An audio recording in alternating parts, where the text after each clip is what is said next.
हमारा प्यारा पृथ्वी एक चमत्कार है। ये एक नाजुक नीला गोला है, जीवन से भरा हुआ, अंतरिक्ष में घूम रहा है। लेकिन चमत्कारों की भी एक एक्सपायरी डेट होती है। वैज्ञानिक और दार्शनिक सोच रहे हैं कि हमारे ग्रह का अंत कैसे होगा। क्या ये अचानक एक भयानक घटना होगी या फिर धीरे धीरे होने वाली मौत? अंतरिक्ष से एस्टेरॉयड इंपैक्ट्स और गैमा रे बर्स्ट्स जैसे खतरे मंडरा रहे हैं। इन ब्रह्मांडीय घटनाओं में एक पल में जीवन को मिटाने की शक्ति है, लेकिन घर के पास हमें उतने ही खतरनाक खतरे हैं।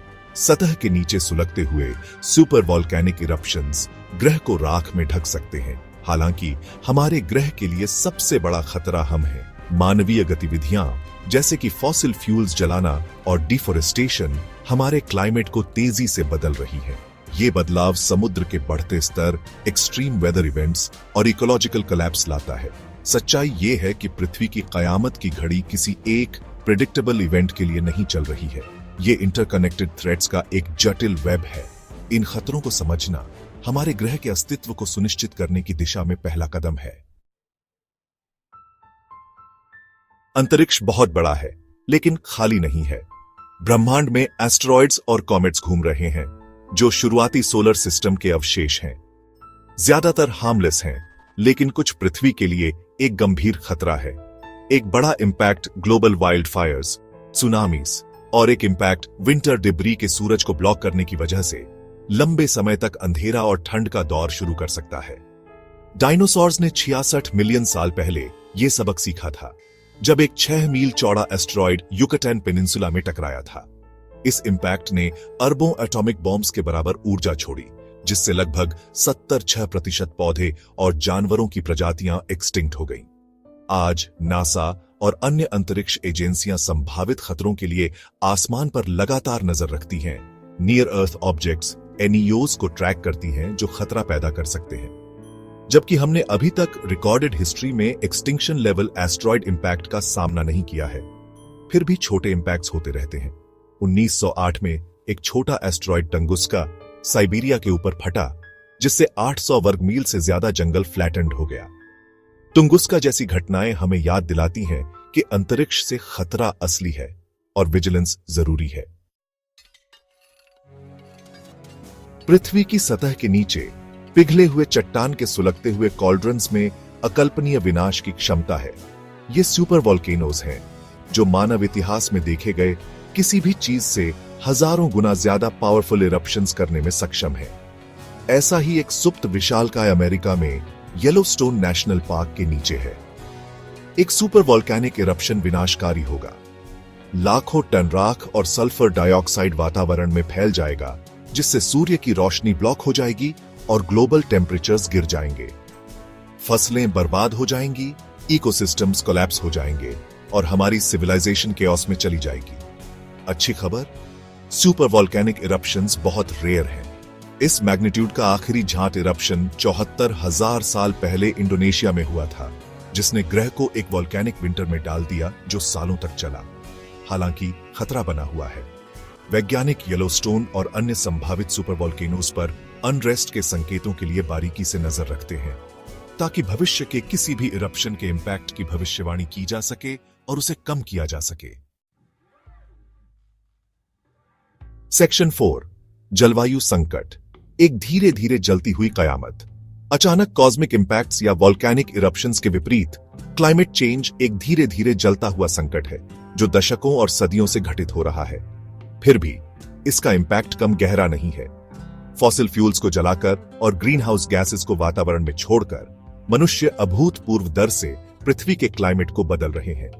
इसके परिणाम दुनिया भर में पहले से ही महसूस किए जा रहे हैं।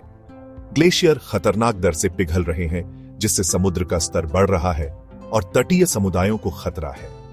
हरिकेन्स, ड्राउट्स और वाइल्ड फायर्स जैसे एक्सट्रीम वेदर इवेंट्स अधिक फ्रीक्वेंट और इंटेंस होते जा रहे हैं।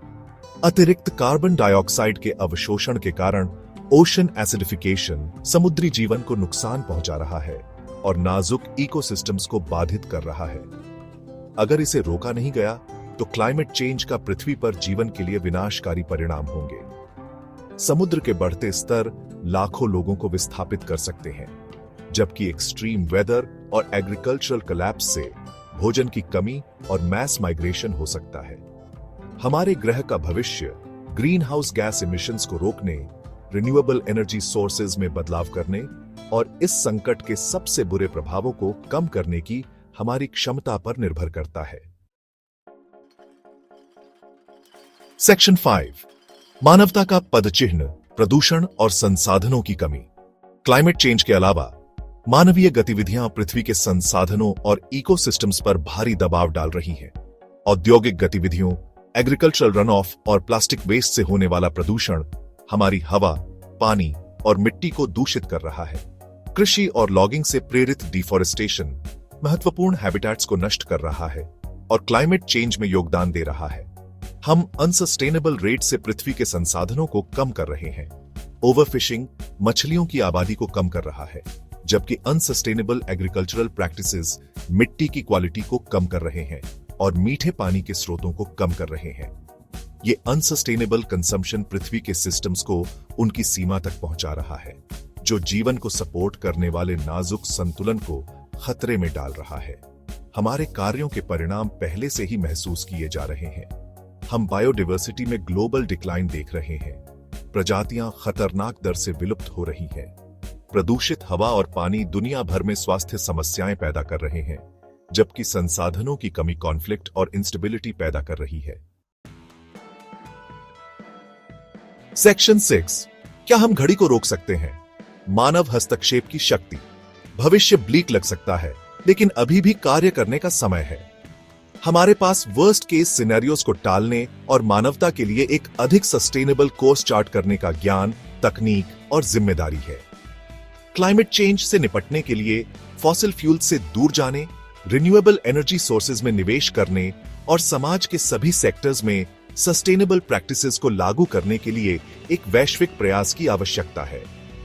हमें सख्त नियमों, टेक्नोलॉजिकल इनोवेशन और एक सर्कुलर इकोनॉमी की ओर बदलाव के माध्यम से प्रदूषण और संसाधनों की कमी को भी दूर करना चाहिए, जो रीयूज और रिसाइकलिंग को प्राथमिकता देता है।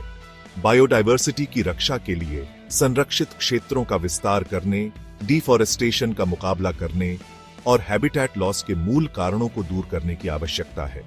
चुनौतियां कठिन हैं, लेकिन वे असंभव नहीं हैं।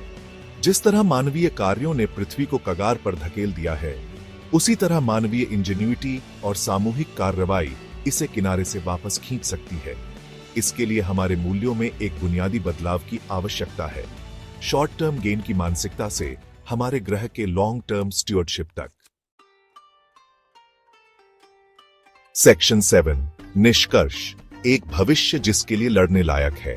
पृथ्वी की कयामत की घड़ी चल रही है, लेकिन स्नूज बटन दबाने में देर नहीं हुई है। प्राकृतिक और मानव निर्मित दोनों तरह के खतरों को समझकर हम ऐसे इन्फॉर्म्ड चॉइसेस कर सकते हैं जो हमारे ग्रह के भविष्य की रक्षा करते हैं। क्लाइमेट चेंज को कम करने से लेकर बायोडायवर्सिटी की रक्षा करने और सस्टेनेबल प्रैक्टिसेस को अपनाने तक आगे का रास्ता हमारे ग्रह के स्वास्थ्य को प्राथमिकता देने के लिए एक सामूहिक प्रयास की मांग करता है। मानवता का भविष्य हमारे ग्रह के भाग्य से जुड़ा हुआ है। अभी कार्रवाई करके हम यह सुनिश्चित कर सकते हैं कि पृथ्वी आने वाली पीढ़ियों के लिए एक जीवंत जीवन निर्वाह घर बनी रहे। चुनाव हमारा है, निराशा के आगे घुटने टेक देना या चुनौती को स्वीकार करना और हमारे उल्लेखनीय ग्रह के योग्य भविष्य का निर्माण करना।